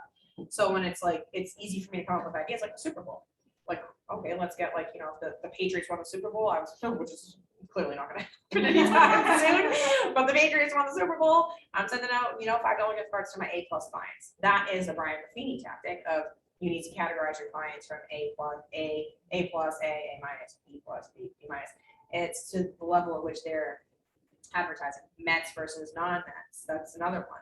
You know, someone that you have a decent relationship with, but you wouldn't stop and talk to. A handwritten note is very intimate, and it might be like, oh my God, that's so nice. So the next time I do see her, I'll probably talk with her. Thank her for this note. You know, or they'll call you. You know, and not everyone's going to. You're not going to again. Rejection is part of the job that I have to encourage you to accept. It just is what it is. But if you, these are all ways that you can better systems, which again is your leverage. That's free. If you have a system in place that every time I add a new contact to my database, I write them a handwritten letter, you're going to see results from that. That's a system. Brian Buffini writes, I think he's like, oh God, it took a long time ago, maybe like, for instance, a random number, 10 letters a day. Every day he sits down and allots time to, that's all he's doing is writing letters. And part of the Buffini training is also items of value, which I really loved and I ran with. And this is the perfect time to implement them. And this is what I mean, but we're already in 2022. This is something small that I've done and it really carried my business. And it was like me, it was like a minor system. It was like a baby system. You know what I mean? It was not something that was like, I didn't track it well enough, but I was doing it out of habit because I was watching my parents do it. They do pies. Every year for Thanksgiving, the week before Thanksgiving, they arrange pies. They order all kinds. They'll might do like orders, or they'll just do all pumpkin, all pecan, whatever. And they drop pies off to all of their clients, all of their A+ clients. What's up, Doc? You want to come in? No, I'm joking. You're not. No, you can have that one. Wow, thank you so much, Brian. Favorite coaching club. Just kidding. But like for instance, Brian Buffini does for like Memorial Day, 4th of July. He goes to BJ's and he gets those mustard relish ketchup things and just, hey, I just wanted to pop by and give you these. It's fall. I do leaf bags. If I have clients that I'm comfortable enough to just pop by and drop something off at their home, I obviously like to put some sort of branding on it. And we're going to be having a class on the importance of branding this month because it should be consistent. You're a business owner. It doesn't, you know, you can use the Keller Williams brand. It's great to rely on it. You can absolutely do it that way. You can also develop your own brand, you know. I have the Homestead Collective. We have our own little logo. I put it all over everything. Before that, it was Sarah Fulford, Realtor Maps, New Hampshire. It was its logo. It had a brand awareness. I had t-shirts made I gave out to my top clients. And this was all baby systems that I didn't follow through with. So imagine if I followed through with them to the end and did the follow-up, I would have seen a lot more results. And I did still get business. I sold homes due to it. And it's a nice way heading into the holidays where you're top of mind, where people are going to be getting together a lot. Obviously, we're living in COVID times, but me personally, I think this year specifically, we'll see a lot more getting together because people miss each other. You know, where people are vaccinated or whatever the case may be, and it's safer now to a certain extent. I think that it's a good time to start putting yourself out there. Leaf bags, I do. I know Brian Buffini does the ketchup mustard relish. I did I did citronella candles one summer, spring, summer. I dropped them off. I think I wrote, like the market's hot or something silly. I did Halloween bags. I have little like door hangers that say like, I know this real estate market can be scary, but it won't be with me. And it's like Halloween themed, and I put my card in. There's apple pie recipes. This is like the silliest stuff, but it's thoughtful, you know, and you want to be thoughtful. I have apple pie recipes I send out. I have, you know, just randomly to my top clients. These are all clients that are gonna, I know, refer me business, don't throw it in the trash. Like Jen Hamilton said, anything you send should be short enough so that they can read it on the way to the garbage can, because they're gonna throw it away. It's true. Just is what it is. Yeah. So for Halloween, is it tacky to make little bags? The kids come and hand them out? Absolutely not. First of all, let's just establish that being a realtor is tacky. You have to be corny. You have to. It's just like, yeah, okay, you might think it's tacky, but I just made 10 G's, so I'm tacky. Like, call me whatever you want. I do that every year. I still have some left over from last year. I just found in my shed. You just put like a few pieces of candy in your card. And then Yeah, something silly, or like I go to like Target and get those or the dollar store and get those like witch fingers and like the little like little Halloween stuff that I loved when I was a kid. This is where I'm like extra, and I get like the Halloween tissue paper with the ghosts on it and like the cheapy little dollar bags, but it's thoughtful, and I put like a little note on it for me. And I drive. I spend time. Like I'm not just like, oh, I saw you. And I'm like actively setting time in my day to go and drive to these people's homes and drop it off. And on Mother's Day, I do little rose bushes. Nice. Like I do like little stuff. And it's like, it costs me money, but I own a business. I would love to say there is tons of free things you can do. You don't need to be spending a ton of money, but these things don't cost me a ton. When I was pregnant with my son, I was like scared. I quit my job to do real estate full time and found out I was pregnant within a month. And I had no health insurance. So girl, nothing makes you grind more than when you're pregnant and have no money. So not anybody, but I was scared. And I was like, you know, that's when I really started to implement these systems, because it's different. It's not just me now. So I hosted a paint night. Everyone that I felt like past clients I invited, my lender I invited, an attorney I work with I invited, and I covered the whole bill. But I could have very easily asked, you know, the attorney and they're more than happy to pitch in. And I had, you know, I did a paint night in Manchester at Muse Paint, and then I brought like sandwiches, and I raffled off, it was close to Christmas time, I raffled off like little Christmas gifts. And it was like a nice way for, it was just a free paint night, a free night out. And I invite people that don't want to come. I make my mom come, I make my best friends come. Because then it's like, it's also, you have to think long-term, like marketing wise, like, yeah, maybe your event's a dud.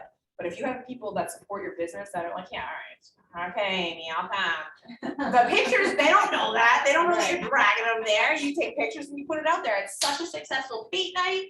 Everyone here is not buying a house, and they all, I force them to come, but you don't know that. So you have to be thinking like a business owner. And, you know, take it till you make it if you got it. No, you're not going to take it till you make it because you have me. But in situations like that, you have to make the best of it. Because it's very easy. I could very easily, I've had plenty of events, plenty of open houses be absolutely dead. And if I was like, the worst, I'm not doing this anymore, I wouldn't be here. So you have to be resilient. You have to be kind of like, this is just part of it. If it fails, it fails. Don't do it again. That's where you evaluate the red light, green light. That's part of the model. Okay, is this working? Great, let's go. If it's not, all right, I'm not doing this again. You know what I mean? It's part of it. There's going to be losses in business. It's part of it. If I hosted that, you know, I don't think I got a single piece of business from that. I really don't think I did. But it built my confidence that I did it. I'd never spent that much money on an event. Probably cost me like $850. But last year I hosted a Christmas event. Probably it cost me, and this is again, you did not have to spend this much money. I've been in real estate for 8 years. It's different. I was not doing this when I first got my real estate license. But I hosted, I have a relationship with a photographer I'm friends with, I grew up with, she's really well known in the area. I asked, hey, how much will it charge you to do a mini sessions for my clients? And what I ended up doing was a competition on my Instagram page, and I probably got like 150 more followers. So while I didn't see the result right away, 150 people, like a ton of people saw it because my sister-in-law's a photographer. Everybody wanted photos from Nicole. Nicole is an excellent photographer, and she's hard to get into, which is expensive. You know, so I'm covering family photos at Christmas time. I also rented, and these were all business owners. Nicole's a business owner, I'm a business owner. And I rented one of these cute, kitschy kind of Christmas campers, and that was our set.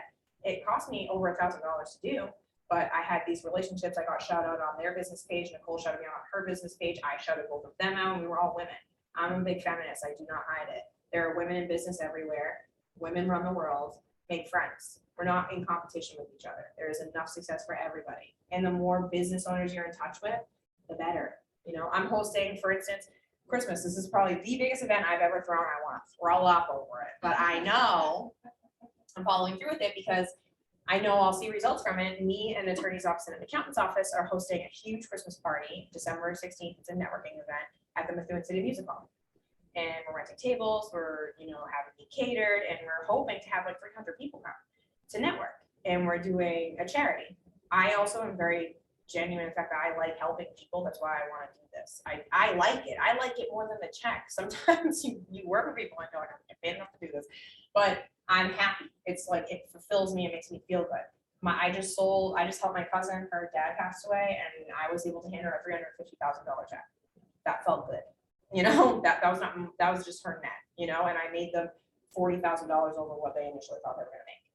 That felt really good. So this Christmas event, it's gonna cost me some money, but I have to think if I get one closing from this, it pays for itself. Maybe it's gonna cost me $2,000 for my share, for what I have to do to pay to contribute. But again, if I get one, you know, $500,000 closing, it's gonna give me $8,000 after, and that's with my cap in place, you know, it roughly, you know, I don't just want numbers through my head real quick. But these are things that I invest in my business because I think like a business owner, and that's what this is all about. You really have to be like that. But I really like this session. Some of the sessions are a little like, but this is a good one. I'm clearly very passionate. Yes, Yeah. having more Just people is making it key. alone. Having more people is key. I swear, because it's more interactive we can be, the more you're gonna learn. Like I'm not like I will nod off in a room. Like I'm like, I can't talk to me for this long. Like I need something to do. Or to be super. I'm also a real estate nerd, so in real estate classes, I'm like, oh my god, I love it. I love it. So, but I like to keep things as interactive as I can. Like you keep raising your hand, you do not have to raise your hand. This is just a Oh, okay. conversation. This is just a conversation. So another question I have. Yeah. Is it tax to put a sign on a realtor for like Halloween, maybe, just because Listen. there are gonna be a lot of people that. Is come in it neighborhood. tacky? But are you gonna feel tacky when someone notices it, buys a house through you, and you get an $8,000 check? Are you gonna feel tacky? No, exactly. Maybe it's tacky. Maybe it's corny. Maybe it's whatever. Putting yourself out there and shouting from the rooftops, I sell, especially during social media times. Everyone's like, oh, it's like an MLM or this or that or this or that. People are gonna talk about you. You could be Mother Teresa. There are people that write bad things about Mother Teresa. That's a fact. People are gonna talk about you no matter what. Who cares if they think it's tacky? And I'm telling you this because I'm not joking. For the first 3 years of my career in real estate, I had another job. And I did not want to be that person that was like, I sell real estate. I was like, no way, I'm never doing that. No way. Now I'm like, hi, how are you? I'm sorry. I sell real estate. You know anyone who's gonna buy or sell? Like, I don't care. Because I've gone to the point where there might be, I really do want to provide value to people. And there's gonna be people that think that that's, you know, self-serving, and it's not. I have to feed my family just like anybody else. And this is what I do for work. And I also get to help you make money. So it is what it is. I'm also talking about. You really inspire me. Oh, heck yeah. Get out there. You have to put yourself At out least my there. neighborhood. Yeah. I won't get my foot out the door, but I've made like little pumpkins with like a little. That's so cute. And they're so cheap. What is it, like $1? Yeah. Well, think of what I go on Pinterest for everything. If you type in on Pinterest, realtor pop buys, buddy, the ideas that people come up with, why are we reinventing the wheel? They're sharing it on Pinterest so that you know about it. You know, I have some original ideas, but I'm not gonna lie, most of them are inspired by stuff I see online. Etsy, type in realtor on Etsy. You don't need to buy it. Sounds so bad. No, buy it. But if you don't have the money to invest, I bought, oh God, what's the name of the place? I'll show you guys another time. Those apple pie things that I bought from a company, and it was like a little bit more expensive, but I'm at the point now where I just don't have the time to like, oh, it's a good idea, I'm gonna write and bake it. I don't have time for that. So I just buy it. But I could have easily, like, you have like a family recipe you like, or like something stupid like that. What's that peanut butter cereal stuff that everyone makes. I'll promise to make it. It's like to put it in there, it's like a peanut butter and cereal, and it's like good. Oh, God. Oh, the Chex Mix thing? Yeah, Muddy. muddy something. A recipe for that. So easy, you know, easy stuff. Do simple things. It's you have to go back to being thoughtful. And again, if you're genuine about it, there's going to be friends that think, and that's why I think what held me back so much. I don't want my friends to think I'm like a nerd, but I am. I'm a nerd. I am a nerd. I really enjoy real estate. I like it a lot. So it is what it is. I have friends that might feel a certain type of way. Again, I like to tell the story about when I first got into real estate. I had a friend who I was working with. I was new, you know, I was stumbling. Stumbling is a part of being successful. I wouldn't, you know, I did learn. I lost him as a client. He was a really good friend of mine from college. And at the time I had him under contract and my dad was a realtor. So he was guiding me and he said, listen, Gary, his mom wants him to go with another agent. And I said, okay. And my dad, and because my dad would cover for me because I was working another job and Gary was it's not Gary. My friend was too scared to tell me. So I think he went to my dad because it's uncomfortable. And, you know, he just said, you know, yeah, he really wants to go. Do you want me to release him from the contract? Because my dad could have said, no, we signed a contract, you're gonna have to buy it for me, and it would have been messy. But I was like, listen, and I still treat business this way. If he doesn't want to work with me, I'm not gonna make him. You know, he's my friend. I value my friendship with him. That's just gonna be weird. I felt a certain type of way about it, obviously. It's like I'm being vulnerable, putting myself out there. This is really hard for me. And I could sense when the parents come, you'll notice it too. The parents, they're called deal killers. It's their baby. They want to make sure they're being taken care of, not being taken advantage of. I'm this kid that his mom knew from college, and now I'm selling real estate, and I'm stumbling, and I don't know some of the answers, and I didn't have a coach, you know, and so I didn't know what to say. And that was read very clearly. And so essentially, long story short, I lost the client. And I posted recently that I was hiring somebody. He's very busy and I need help. And his mother reached out to me for a job. That felt really good. That felt really good. And it's not to be, obviously, and honestly, I love the lady. If I see her, I've seen her since then. I love her. It's just to goes to show that there's going to be people that are going to question what you're doing. They're going to plant seeds of doubt in your brain. They're going to make you feel like you can't do it. And it's your job. You should only be competing with yourself. You should be competing with the person that wants to stay in bed. You should be competing with the person who's telling you in your head, you don't need to go to that class. You should be competing with the person that says, you can stay up till 1 and drink with your friends, even though you have an open house tomorrow, you got to get up the door knock. You're competing with that person. You're not competing with your, you know, the other agents or your friends that are, you know, don't try to impress anyone but you. That's it. Because I'm glad I did what I did. It was uncomfortable. And there are people that thought I was, you know, annoying, and I'm sure that, you know, there's people rolling their eyes and stuff, but I don't care. Because now I'm happy and I work for myself and I really like what I do. I think I'd be more comfortable doing this stuff that's like tagged along with like a real, like helping them. It's part of it is like.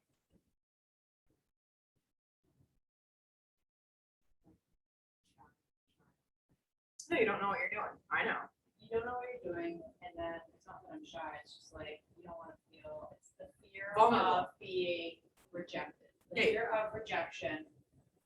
You're opening yourself up to being vulnerable. Yeah. Is what it is. And it's kind of like something that just like when you try any other new job, you don't know what you're doing for probably 6 months. You're like, oh yeah, even though there's someone there every day training you and there's people that are answering your questions all the time, even if you've done the job, you know, for 5 years prior and you started a new company, every new company has a new way of doing things. You're not a fully trained employee for like 6 months to a year. Yeah. So give yourself some grace in the fact that like you're gonna feel uncomfortable. And a nice thing that, you know, my mom said to me, but it's true, is that a comfort zone is very nice, but nothing ever grows there. You have to be uncomfortable to grow. You can't keep doing the same things over and over again. And as much as it's hard to put yourself out there, you want to shield behind someone who's experienced. It's okay to shadow, but there's going to be a time Say I where you're shadowed, going to be stepping I out. shadowed an open house a couple of months ago, and I'm shadowing one on Saturday, but then I'm doing my own. On I'm Sunday. covering for somebody else, but I'm doing my own on Sunday. And I'm like. You're going to kill it. You're going to kill it. You're going to kill it. You're going to And kill I'm it. excited, like, I'm super excited. Yeah. And like she keeps saying, like, nobody's gonna know. that Nobody's you don't going to know. And it's not my listing, so I can be like, you know, I'm not sure about that. I'll have to Yeah. look like. It'll be okay that I don't know. It's the way you say things. It's the way you say things. If you're like, oh, I don't know, or you know what, I'm not too sure. Let me take a sec. I'm gonna go take a second. I'll be right back. Or you know what, I think I might be getting this confused with another property. Let me double check on that really quick. No, like you don't have any other properties you're looking at. Like, no, like they don't know. So just go with it. I want you to know I've choked. I went with my dad. I used to go to open houses with him all the time. He's like, hey, Sarah, you want to come to an open house with me? I'd be like, great, I'll go. And it's really sweet when I think about it now, because I would see my dad waiting and I would like, you know, walk up to the person walking in and be like,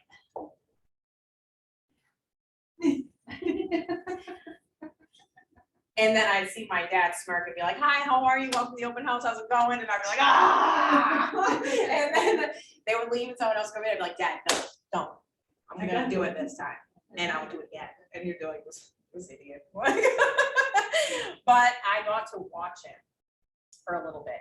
Now, part of the classes that I want to do in here is like, I want to set up the training room as if I'm the agent at an open house and you guys are all buyers. So you can see how I target people. You know, what's the conversation I'm having? Like I talked to you a little bit about it yesterday, how I walk in, I try to start a conversation, and the first question out of my mouth is, do you have a realtor? If they have a realtor, I'm obviously here to service, I'm here to sell the property, I'm gonna let them view it, I'm gonna be nice to them, but I'm not gonna cater to them like it's someone who's unrepresented, because that's why I'm here. You know, again, I have no shame in the fact that I do this to feed my family. So if you think I'm targeting you as a client, I absolutely am. And you're gonna be grateful for it because I'm an excellent agent. And I'm gonna take care of you and you're gonna make a lot of money. And if there's ever a jam, I'm gonna get you out of it. And I know how to do this well. And you have to walk in like that, girl. They don't know what they don't know. Be confident, okay? They don't know. You have a coach, you have Lori, the two of us. Lori's been doing this for like 10, 15 years. She's been doing it a long time. Let's see, if I have my house, so like 9 years. 9 years. I've been doing it for 8 I years. think she was like 6 months when I bought my house with her. Yeah. And did you know that she was new? Not initially, and then she like let me know. She told you, but if she didn't tell you, Yeah. you wouldn't have known.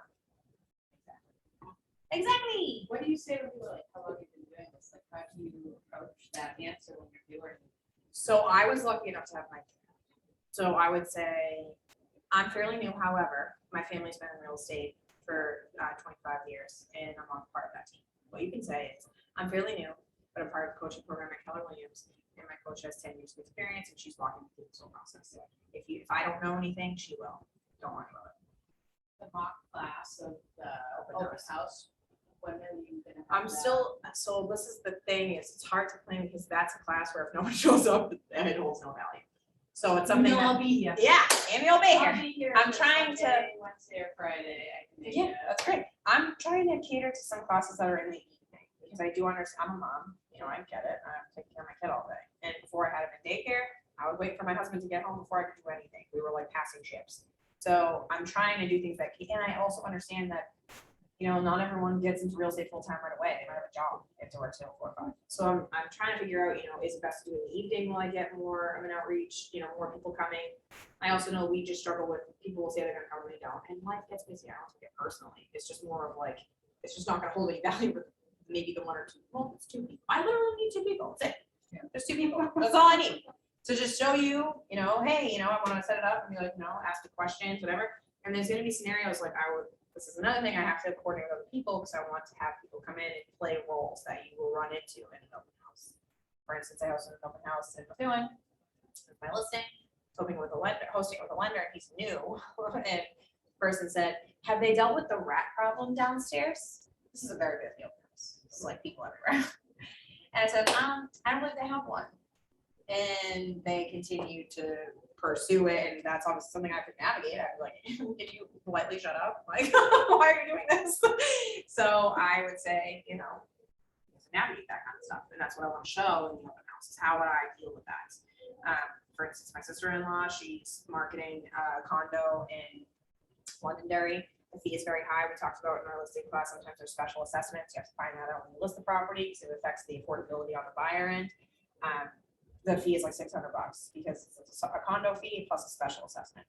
She shared it all over these real estate, yard sale pages. That's a good place to share open houses because people are always looking at that kind of stuff.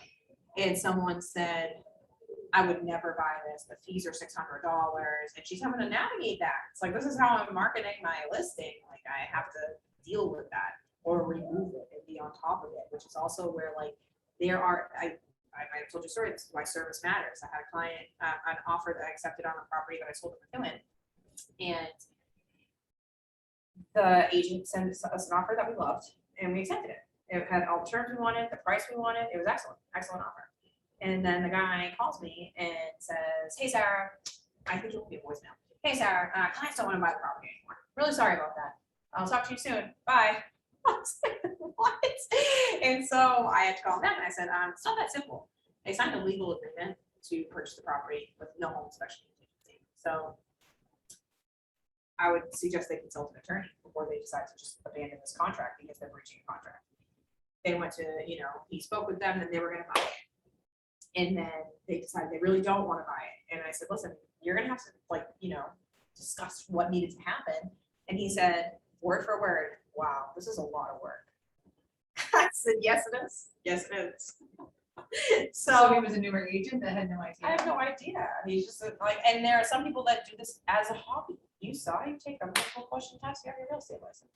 That doesn't mean that you should be a realtor. There's like any other profession. There are people that just shouldn't be doing it, and they're high stakes, and they don't realize that. And sometimes people make honest mistakes, doesn't make them a bad agent. And again, this goes to like Keller Williams having excellent training. Wherever he is, it's not showing him what to do because it's you opened your own business, you got a license. You didn't get a job, you got a license to do business. So that is where I'll leave it for today. Do you guys have any? I'm just gonna shut the recording off. If you guys have any other questions,